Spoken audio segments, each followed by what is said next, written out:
Hey, loves, welcome. So, in this short talk, I'm having a discussion with my best friend LaRonda about have we ever experienced true love? Have we felt true love? So, I hope you guys can enjoy this short talk. Let me know how you feel and if this resonates with you. Here we go. Would you say that you have actually been in love with somebody? Like real love? Recently, I thought I was in the past. I honestly thought I was because that's what I thought it felt like. I thought, and I was listening to somebody. Mel Robbins. Her first book that I read was The Let Them Theory. And then the one that I'm reading right now, and she said something in the book. She said, take control of your life. When she's interviewing people and she's talking about relationships, stuff like that. And one particular person, she was saying that her dad loved her, but he was an alcoholic or whatever. And she said, let me stop you right there. She was like, that's not love.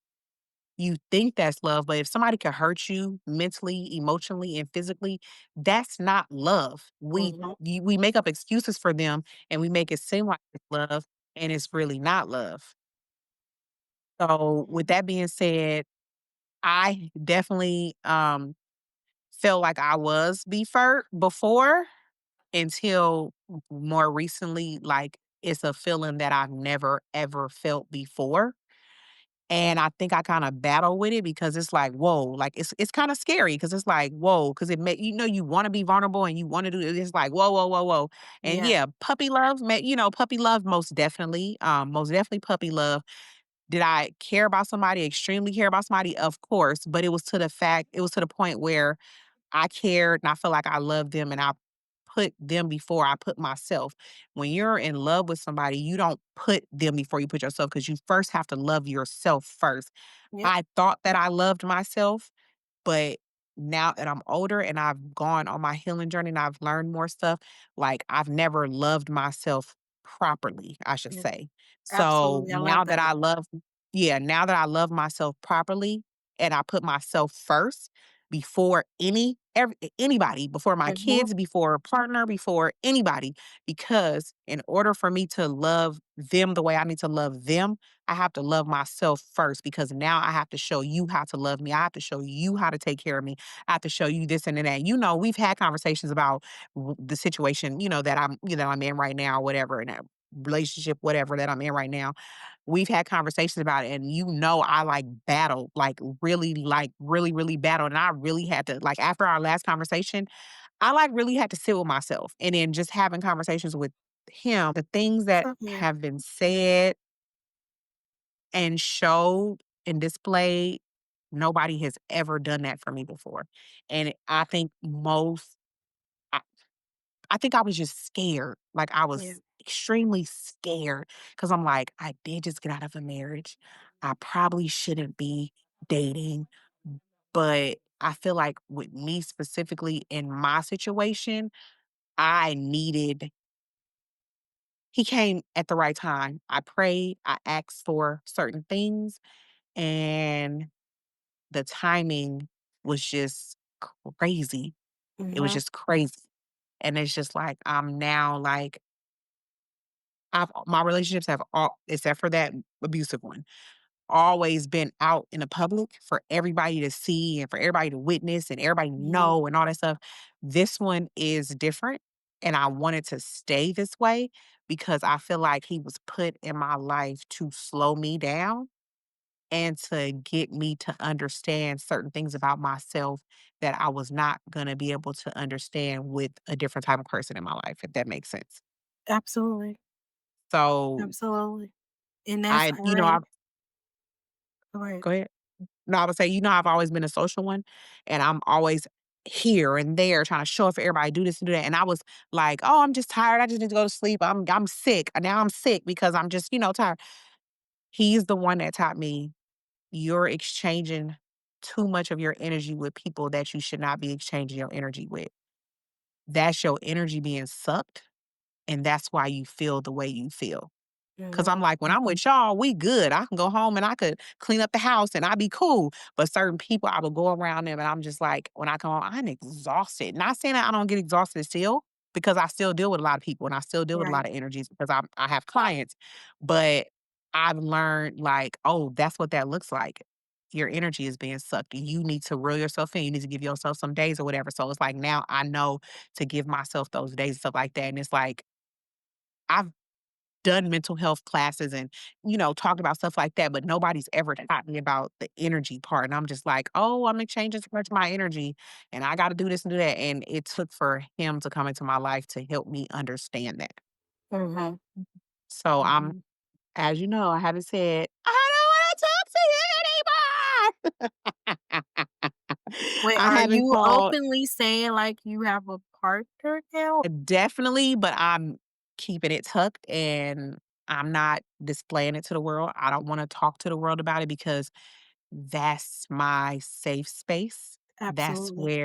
That's the person that helps me like exchanging energy with him is just like me filling my cup.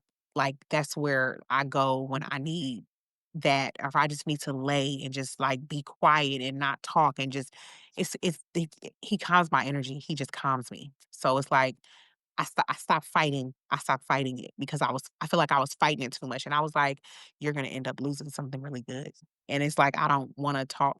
Sometimes you'll talk to people and they'll be like, well, maybe you need to do this or maybe you need to do that. And then sometimes your brain will be like, oh, maybe they're right, or maybe they're this and maybe they're that. So I just kind of like told myself, like, you gotta start figuring stuff out on your own. So now when I go through these emotional, and I haven't had one in a long time, when I go through these emotional, I call it's a volcano that just popped in my head. When I Mhm. go through this volcano and it's getting ready to erupt, I go sit with myself and be like, girl, you just need to like not. And I know that when I'm tired and I'm frustrated, I'm a brat. I need my way and I'm gonna throw a tantrum and all stuff. I had to start telling myself, you need to work on that and you need to grow the fuck up because you need to stop acting like a child.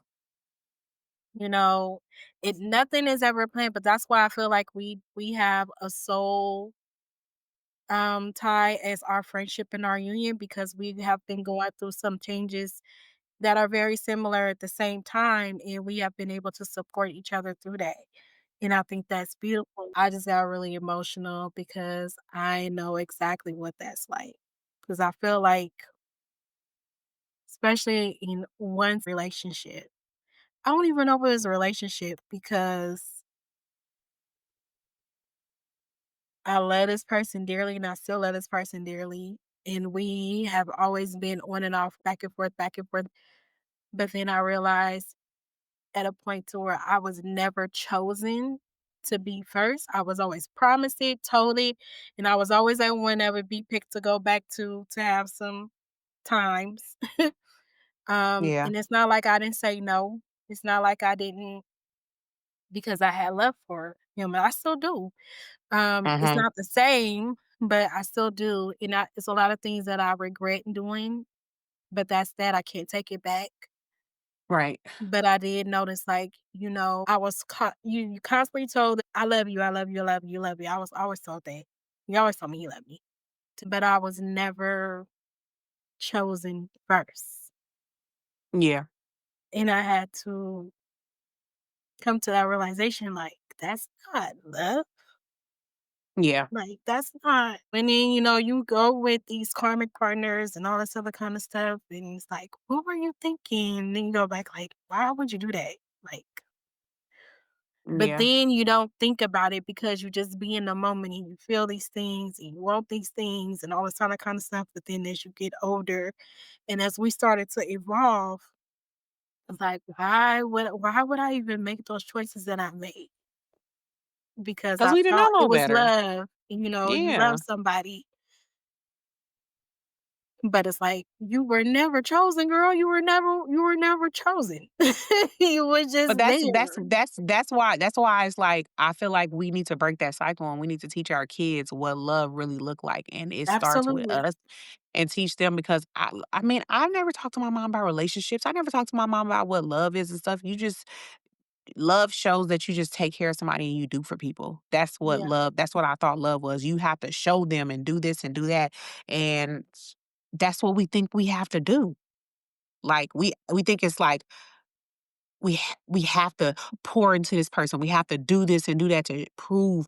is what prove is pretty much us proving our love. And really you don't when you love somebody, you don't have to prove that shit. You don't.